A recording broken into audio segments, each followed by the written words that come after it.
Deserts are places on Earth that are arid or dry in terms of their air quality.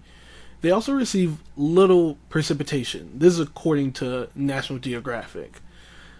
They often are usually believed to be hot and sandy places that sustain very little life. At least this is how deserts exist in the cultural zeitgeist or social thought. We see this usually in media. TV shows and movies often have scenes, or sometimes the whole TV show or movie is about being in the desert or people stranded in the desert having hallucinogenic experiences, aka seeing mirages or struggling to find water or food. We also know in video games there's the iconic and infamous desert levels or desert areas that often appear.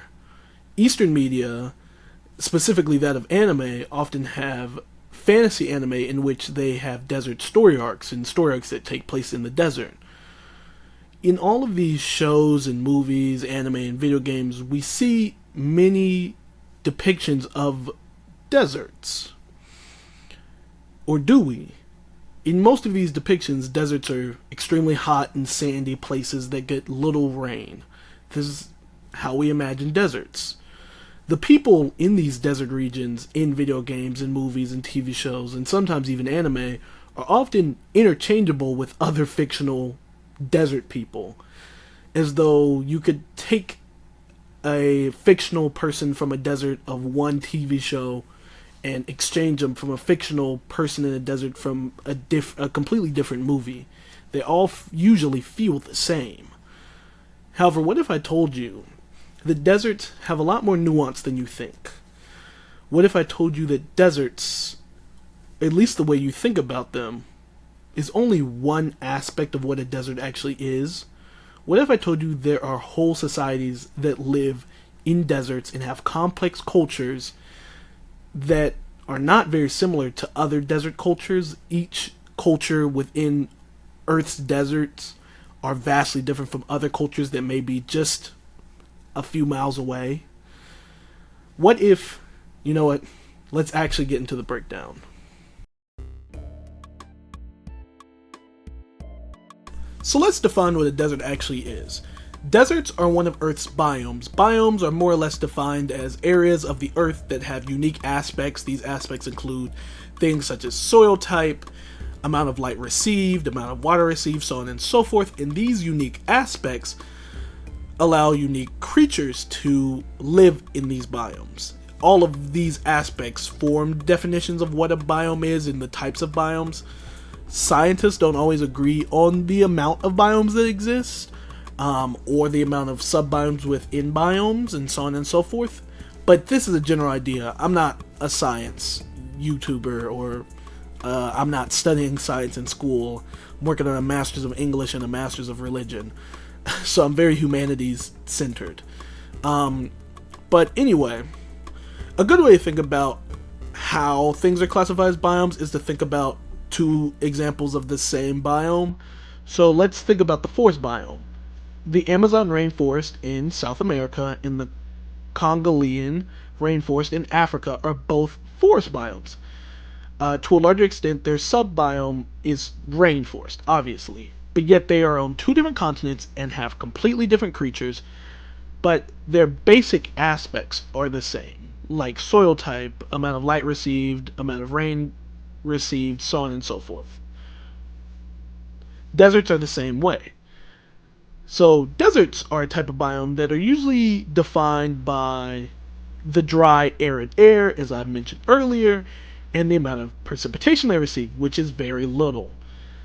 Any place that receives less than 25 centimeters or 10 inches of rain per year is considered a desert.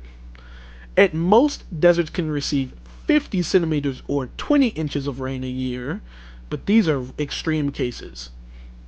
Desert biomes cover about 1/5 of the Earth's surface, and the soil can be sandy, gravelly, rocky. The soil varies. I mean, it's not always a very sandy environment. Most people assume deserts are hot. However, this is only part of the case. Deserts can be extremely hot, but this does not apply to every desert. Many deserts are cold during the winter, extremely cold. Some deserts are cold all year round. It very much depends. Deserts also are home to many different animals and many different ethnic groups, showing there's diversity. Usually in media, deserts are depicted as not having much life or having very little life, or sometimes snakes and predatory birds like vultures are in the desert. But deserts actually have a lot of different creatures. People in media, in terms of living in the desert, or desert people in media, are usually depicted very stereotypically, which is something I'll cover later in the video. But desert cultures are actually very nuanced and complex. You can have two cultures that live in the same desert, but have vastly different societies, and vastly different dress, and vastly different religions, and so on and so forth. So even the people who live in a desert aren't by the book of what you likely think they are. It's also important to note that desert, like many other biomes, has subbiomes, or there's different types of deserts. I'm going to list a few of the following. Subtropical deserts, coastal deserts, rain shadow deserts, interior deserts, and polar deserts are some of the types of deserts that exist. It's important for me to note here that this list reveals something that I won't fully cover, and that is the existence of polar deserts. Polar deserts are extremely cold deserts that are covered in ice. The most known example is that of Antarctica, or the Arctic. Both are polar deserts. They meet the definition. They have dry, arid air, and they don't receive a lot of rain, but they're covered in ice, and they are literally ice. This video is really focused on the stereotypical idea of deserts. So that's the other types of deserts that are more sandy and gravelly and rocky and maybe hot. Um, I have different videos in the future. Likely will be talk about Antarctica and ice biomes and all the things related to that. But it's important to note that even the existence of Antarctica proves how nuanced and complex the idea of a desert is. Now let's talk about media in deserts.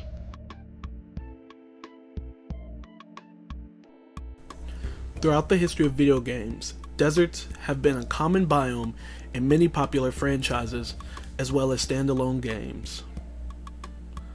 I think this is a good way to jump into deserts in relation to media, and first to understand that deserts have been long represented in video games specifically. When I was younger, I played a lot of Nintendo games, and I still play a lot of Nintendo games. I remember playing Mario, and most Mario games I remember playing always had a desert level. And I also remember playing the Legend of Zelda games, and a lot of those games had the Gerudo Desert, or the Gerudo Valley, in which there was this vast desert full of this group of women, or a tribe of women called the Gerudo. And the Gerudo are more or less problematic and full of stereotypes that I will go into a little later in this video. But when I was younger, I thought it was cool. I thought the desert was cool. I thought the Gerudo were cool. Just because I just thought they were cool. Switching from video games, though, in terms of TV, the deserts were represented in a lot of different ways. Ignoring how deserts are represented in documentaries, because documentaries at least attempt to try to be historically and culturally accurate. Not all documentaries do. But they at least attempt. But in terms of like mainstream TV and fictional stories, or biopics and such, and so on and so forth, you have a lot of strange depictions of deserts. One of the most common types of desert plot lines in TV shows is what I call the Lost in Desert plot line, and it usually can be summed up as people in desert, the people in the desert get lost, they struggle to survive while in the desert because they're not used to the desert, and they're running out of food and water, so on and so forth. And then maybe they might see a mirage, which is an illusion created by the environment to make it seem as though there is a large body of water in the desert. I'm not actually sure how common mirages are, but they're Very commonplace in these Lost in the Desert plot lines. And then the last thing that usually happens is the people in the desert almost die, or some of them do die, but at least one of them usually escapes. Um, that's essentially the Lost in the Desert plot line. The best example of it is from the 1959 show The Twilight Zone. In The Twilight Zone, there's an episode called "I Shot an Arrow in the Air." This is from the first season, so it's old. It's really old. But the episode follows a crew of a spaceship, and the crew thinks they landed on a foreign planet, or I think they use the term asteroid specifically, that's covered in sand, like it's like a desert planet or a desert asteroid, if that is a thing. It's the Twilight Zone. It was made so long ago. Um, and on this planet, they have little water, and they can't find any water. So they struggle to survive, fight amongst each other for the little bit of water that they have, and some die of dehydration. Only for the one person who survives everything to realize that he's he's just in America, like he's in the United States, he's in the deserts of the United States on the West Coast, and that he essentially killed a bunch of his crewmates for no reason. That's the Lost in the Desert plotline, essentially. You're lost in the desert, supplies are limited, strange stuff happens, stuff is dangerous, very few of you survive. Movies take similar and different approaches to what the desert is.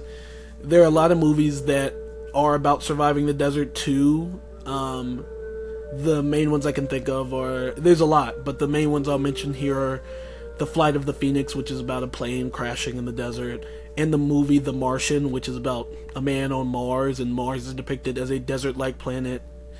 And many people in real life, I guess, also conceptualize Mars to be a desert. I think Mars is a little complicated than that, because to be a desert, in theory, it would have to be on Earth. Like, it's a specific to Earth biome. Not saying it can exist on another planet, but I think ecology is a little more complex than that. Again, not an ecologist though. Other movies take a different approach to the desert, and these are usually your treasure hunting explorer type movies. The ones that stick out are Indiana Jones, the Indiana Jones series, and the Mummy series, which depicts the desert in a very stereotypical light, because Indiana Jones is just trying to get to the treasure, because he's an archaeologist, and in the Mummy, they're treasure hunters, and they're just trying to get to the treasure and accidentally awoken an ancient mummy. And both of them depict the deserts in a very specific way, and the people who live in the desert in almost the worst ways possible. So there's those.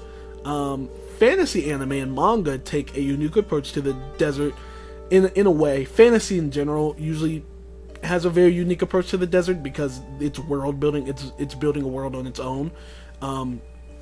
Fantasy anime and manga usually have characters from deserts who control sand, or have long story arcs in deserts, usually involving people who control sand. It just feels like it's a commonplace. But the most known desert arcs, I would argue, is, or not always desert arcs, but in anime that have deserts as an important aspect of the plot, are Naruto, in which Naruto, there's 5 great ninja villages. Naruto himself is from the village Hidden in the Leaves, also known as the Leaf Village, and one of his early enemies slash later friend is a guy named Gaara, who's from the village Hidden in the Sand, also known as the Sand Village. Gaara controls sand. He is very good at controlling sand.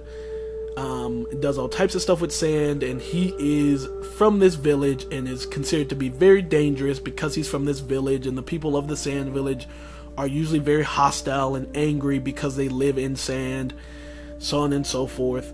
Another example of a story that in which a desert or a desert arc is important is that of One Piece. One Piece is a fantasy anime about pirates adventuring, and one of the islands they land on is a desert nation called Alabasta. And in this desert nation, there is a civil war led between the government of Alabasta and this rogue agent named Crocodile. Crocodile is another man with sand powers, and also implied to have the power to dehydrate people. There's a little bit of ambiguous stuff in that, um, but Alabasta stopped getting rain. Assumably, it's implied that Crocodile somehow stopped the nation from getting rain. Like his powers kind of involve him stopping rain somehow. Because when he's defeated, rain the nation starts receiving rain immediately. Anyway, Crocodile starts the civil war because he wants control of the nation. So in doing so, he somehow figures out a way to stop rain to cause a drought on this already desert island. Uh, and then problems ensue. That's the plot of that arc of One Piece in a nutshell. It's a little more complicated than that, but essentially these two anime are case points of like the standard depiction of deserts within anime. It's kind of just regular desert stuff, but fantasy, sand, kinesis wielders, people who have sand magic, basically. Um, I say all of this to say most of these depictions still just follow this standard idea that deserts are hot, lack water, lack food, and full of sand. And that they are dangerous places that contain dangerous people and make people become dangerous themselves. Like Gaara from Naruto, who is dangerous in the early seasons because he grew up in the desert. Or like the characters in the Twilight Zone who start to turn against each other because they were in the desert. There's this general theme of the desert is dangerous, and anybody who's in the desert is equally as dangerous because you would be dangerous if you're trying to survive. But the question is this really true of the desert and its inhabitants? So, I can't really break down every desert in the world in this video. I don't have the time for that in this video. I do want to eventually cover more aspects of the desert in relation to culture and media and philosophy and so on and so forth. But in this video, I think it's good to center one desert region and then go over how the media kind of represents this region and how this is a larger microcosm of deserts and media in general. It won't be the case in point for all deserts represented in media because there's lots of different desert cultures around the world. But I think this region that I'm about to cover is the microcosm of how most people in the West especially view deserts, and how that actually kind of leads into how people in the Eastern world start to see deserts because of westernization and Western expansionism and all those big words about the West and how Western countries force their culture on a bunch of other people. But that's a conversation for another day. But the region I want to talk about is SWANA. SWANA, for those who don't know, stands for Southwest Asia and North Africa. This includes the Middle East, the Near East being like Israel, Lebanon, Palestine area. And I'm going to also lump in East Africa, even though it's not considered SWANA. East Africa's right by SWANA. I mean, East Africa has a deep relationship with SWANA too, like the Aksum Empire, which is an ancient empire during the time of Rome, included Ethiopia, parts of North Africa, parts of the Middle East, including like Yemen. I'm thinking specifically in Eritrea and Ethiopia. So I was like, why not lump in East Africa? Because Ethiopia, Eritrea, and Sudan and all those countries are literally right there. So, in the West, we often view the people of SWANA to be Arabic, but this is not always the case. It's a little more complex than that. There are many different countries, cultures, and ethnic groups in this area. I'm going to run down a few of them really quickly. So there's the Arabic diaspora, which includes all the different sub-ethnic groups of Arabic people, of which there are several. The Jewish diaspora, which includes all the sub-ethnic groups of Jewish people. There are the Nubians, there are the Egyptians, there are the Palestinians, there are the Samaritan Israelites, there are the Armenians, there are the Turkic people, there are the Iranians, there are the Persians, there are the Somalians, there's the Kurds, there's the Romani, the Sudanese, and Eritreans, and many, many more. These again are only some of the ethnic groups found in this region. There are also all different types of religion. Many in the West and the greater extent of the world, I assume, think that most of the Middle East is just Muslim, but there's actually a lot of religious diversity in the Middle East. So some of the religions include Islam, including Sunni Islam, Shia Islam, Zaydism, and a few others. Christianity, including Coptic Orthodox, which is mostly practiced in Egypt, the Maronites, the Syriac Christians, the Armenian Christians, there's Judaism, there's Samaritism practiced by the Samaritan Israelites, there's Druidism, there is the Baha'i faith, there is Zoroastrianism, there is Sikhism, there is Babism, there is Manichaeism, and there is Yazidism. Each of these religions plays a large role in shaping the history and culture of SWANA. So when you have media based on the deserts of SWANA, you usually are going to encounter stand-ins of these cultural, ethnic, and religious groups, or you'll encounter the groups themselves, depending on the media, if it's like a book based in our world, or you'll encounter stereotypes of these people, which I feel like is commonplace. Depictions of people from the Middle East and depictions of desert culture in media is usually rooted in Islamophobia, anti-Semitism, and racist ideas. Islamophobia, for those who don't know, is prejudice towards Muslims, but it can also generally be prejudice towards Middle Eastern people in general. Anti-Semitism is prejudice towards Jewish people, and racism is, well, I expect you to know what racism is. Anyway, remember how I said that deserts in media are often depicted as dangerous and therefore the people in them are considered dangerous? Well, these are common stereotypes of both Muslims and Jewish people. Muslims are, to a large extent, depicted as mean, scary, tribalistic, hyper-religious, and violent.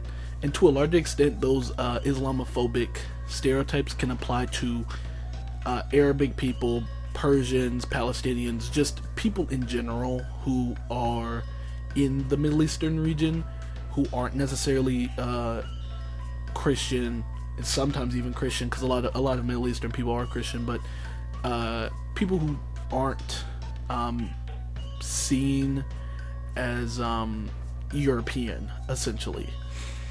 Jewish people, on the other hand, are usually stereotyped as being greedy, controlling, hateful, rich, secretive, and manipulative. And these stereotypes can also extend to a few other groups, such as the Romani, often bear a little bit of the brunt of anti-Semitism as well, while also bearing the brunt of Islamophobia, while also bearing the brunt of Orientalism, which is anti-Asian sentiment. So Romani kind of get a lot of everything. Orientalism can also be applied to Muslims and Arabic people and Middle Easterns. So it's a mixture of a lot of things. But combine Jewish stereotypes and the stereotypes of Muslims and anti-Semitism and Islamophobia, you get many ideas. And these ideas are obviously rooted in Western thought and Western stereotypes. And again, they've spread throughout the world. Matter of fact, Martin Luther, the guy who did the Protestant Reformation in Christianity, a huge movement that shaped the history of the West, Martin Luther didn't have good opinions of Jewish people or Muslims or people in the Middle East or just a lot of people in general. Martin Luther once said in one of his essays called On the War Against the Turks, he claimed that Turkish people were pirates and robbermen. In a different work called literally called On the Jews and Their Lies, he said that Christians should burn down Jewish synagogues and advocated for violence against Jewish people, and once said that he'd rather be a pig than a Jewish person. Literally crazy.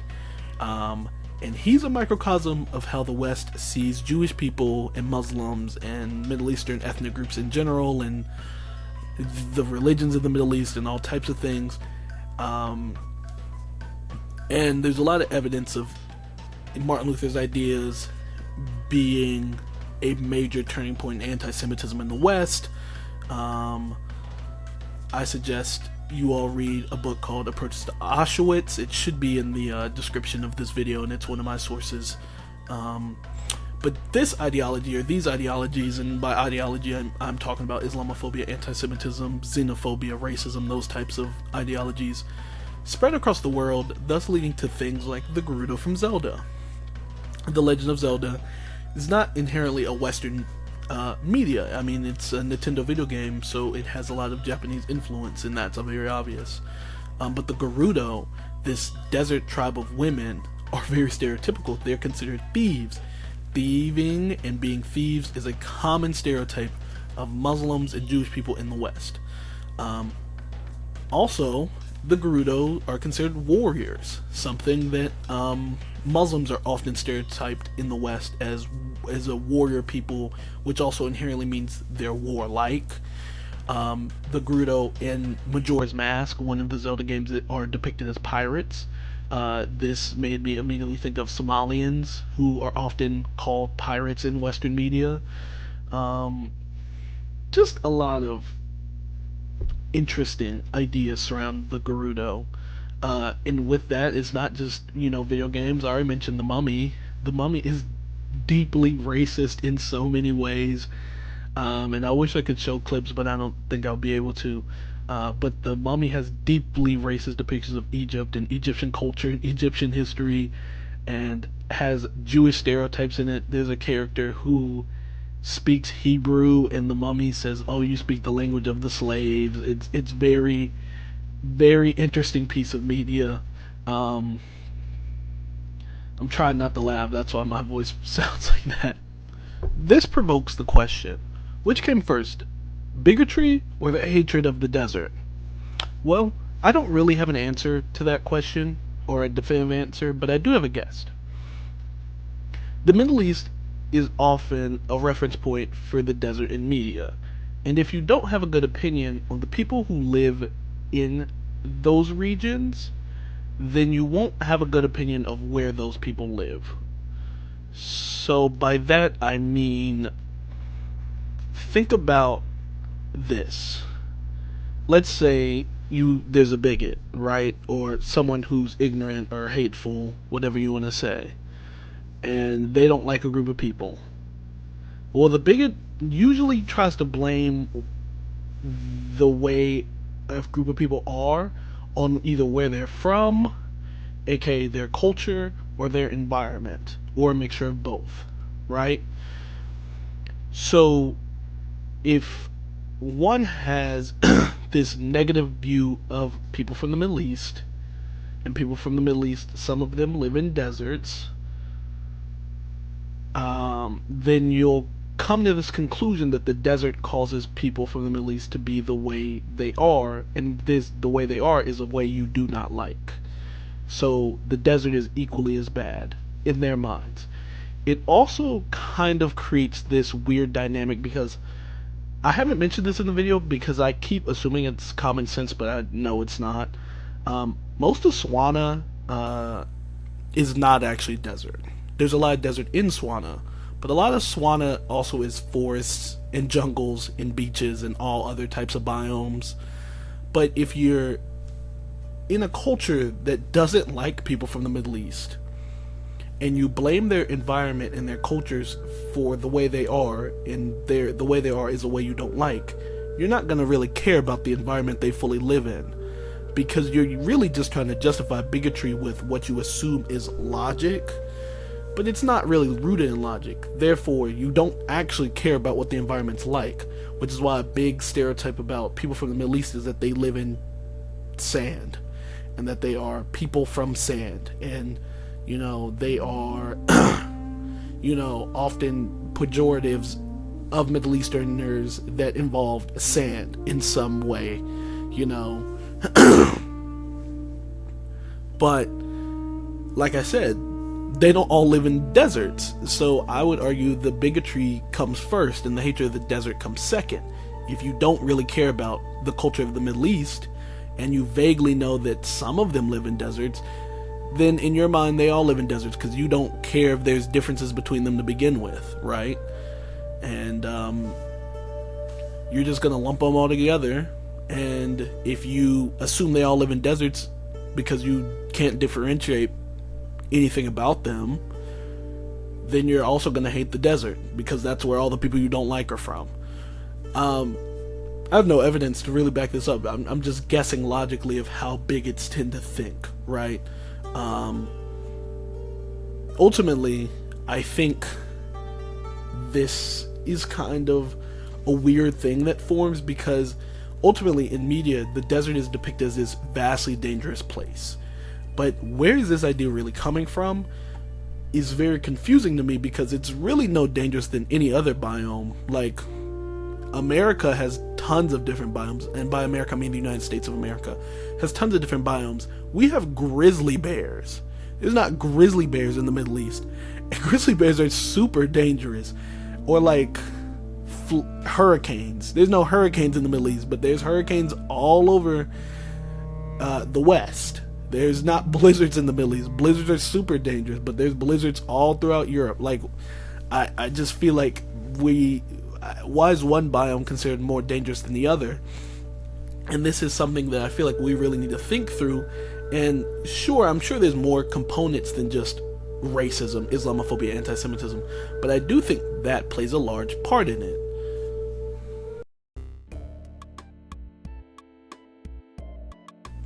Okay, so this part is not scripted, but some of my final thoughts were in the last section. I don't really know where I was fully going with this video when I started, and I don't fully know where we ended up. I just know that, again, if you saw my last video, Media Mondays is following a theme of environmentalism, ecology, and eco-criticism. And as I was struggling to figure out what to make a video on for this Monday, while also dealing with a lot of stuff in my personal life, for some reasons I thought about deserts. And it might be because my favorite novel of all time is The Alchemist. The Alchemist is a piece of media that takes place in the Middle East, mostly in Egypt, and parts of Spain, and a few other areas of the Middle East. And it has both really bad depictions of different cultures of SWANA, especially that of the Romani, but it has really interesting depictions of Arabic people and Muslims, and by interesting I mean like nuanced. I read it first when I was in high school. It was required reading, and I thought it was very insightful about spiritualism and finding, you know, your goal in life and finding your dreams. And the character of the book figures out a lot about himself and what he's supposed to do by talking to various different people. And a lot of those people are Muslim, and some of them are Christian, and some of them are atheist, and so on and so forth. But all of these people are in this SWANA region, specifically that of North Africa. And, you know, he reflects on lots of things. He talks to one guy whose dream is to go to Mecca, and then when the main character's like, why don't you go to Mecca? He's like, I want to, but I don't want to, because I fear that once I go to Mecca, if I go to Mecca too early, essentially, I won't have anything else to look forward to. Or essentially, you know, in breaking down like what it means to have a dream and what it means to sustain a dream. And there's so much to this novel, and all of it, almost all of it, takes place in the desert. But the way the book describes the desert is full of beauty, and it's not this. It is still depicted as a dangerous place, but also a place of life and beauty where there are tons of different people and tons of different types of people. And there's a war in the book, a war that kind of takes place in the background. But even then, like, the beauty of the people he's meeting while he's traveling, and he's trying to get to the pyramids of Giza in Egypt. You know, he's trying to get to the pyramids, and he's traveling from the Spain, Portugal area. I can't remember exactly where. And he's passing through like all these desertous-ish lands, and slowly understanding himself and the world around him, and what it means to be human, and so on and so forth, and so many beautiful things. And there's a lot of, Muslim ideas in the book, and there's a lot of Jewish culture and ideas in the book. I mean, the whole adventure is started by a fictional version of the priest Melchizedek from the Hebrew Bible, and there's so much in it, and I think I say all this to say that there's a lot of beauty in the desert. And I think the way I was not raised, but the way I was like socialized in society, I was socialized to like kind of dislike the desert, even though I've never been to the desert, but like fear the desert a little bit, and like associate the desert with uncivilized and barbaric, even though I fully never accepted that. But like the way people talk about the Middle East and the desert regions, and I'm from the United States of America, born and raised here, but even thinking about the way we think about the United States has deserts, and the way we think about those, and a lot of Native Americans who live in the desertous regions of the United States, people do not talk well about them, and I don't know, I know why. I know all about anti-indigenous sentiments. I've never harbored any, at least not consciously, but I understand that they definitely exist in society. And even then, like, this concept of, working against the desert because the desert equals bad is a common sentiment in the United States, it seems like. This idea of, like, we must work against the desert instead of, working with the nature of the desert. I'm rambling because I don't have a script here, but those were things I was thinking about as I was trying to do this video, and I wanted to kind of cover deserts in American culture, but I think that's a video for a later time, is how Americans specifically view the deserts in our own nation, and how, like, we don't talk about how so many of the western states are really were once deserts, and still are deserts to a certain extent. And we just ignore that ecological aspect of that land and just build whatever there. And sometimes it does not work with the environment.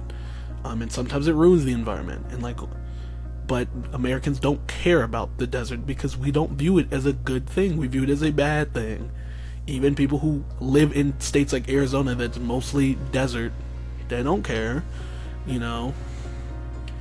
And, I was breaking this down, and, it started off as a conversation about ecology in the desert and turned into a conversation about racism and how, I think how we view the deserts has many ties to racism.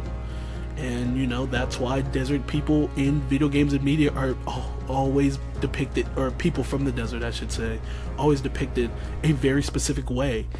It's a very stereotypical and awful way, and there are tons of animals in the desert. There's more than just birds, vultures and snakes and scorpions. There's the Arabian horse, which is this beautiful white horse. There are all types of beautiful, beautiful animals that live in the desert and call the desert its home.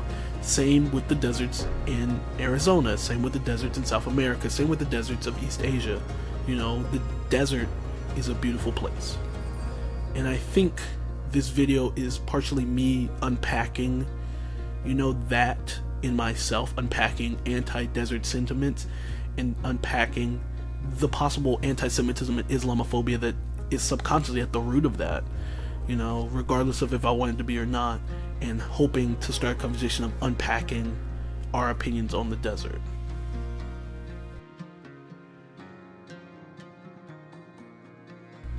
Thank you all for watching my second ever YouTube video. It really should have been my third, but I had a major death in my family. So obviously, I'm not gonna make a video or rush to make a video with all of that going on. I'm glad to even get this one out, still dealing with that. But anyway, this is the second installation of Media Monday. Media Mondays for the month of July are following a theme of ecology, environmentalism, and eco-criticism. I've stated throughout this video I'm not a scientist, and that'll be a major and obvious point throughout the next 2 videos, I guess, because I guess there's 2 or 3 more weeks, or 2 or 3 more Mondays in the month. But it's interesting to evaluate a lot of this stuff from a humanities perspective. In my undergrad, I studied philosophy, religion, and English. In my master's, I study still English and religion, but still I study philosophy. I'm working up to eventually get a doctorate in philosophy. I'm just taking a really weird way to get there, working on a master's of English and religion. But that's enough about me. I hope you enjoyed this video. Please leave thoughts and critiques in the comments. It's really helpful. Still learning so much about editing and software and writing scripts. I'm a writer. I write a lot, but I mostly write fiction, which is part of the reason I did Media Mondays, because I can analyze media very easily. Comes with the English studies territory, and as not a published author yet. Well, in some ways I am, in some ways I'm not. It's interesting to do script writing. It's a little different than just writing short stories and stuff. But anyway, thank you again for following. I have a few projects in the pipeline too for the future, but the first episode of Philosophy Friday does come out this Friday. It's supposed to come out last Friday, but it's coming out this Friday, so be prepared for that, and it should be a good time. Thanks.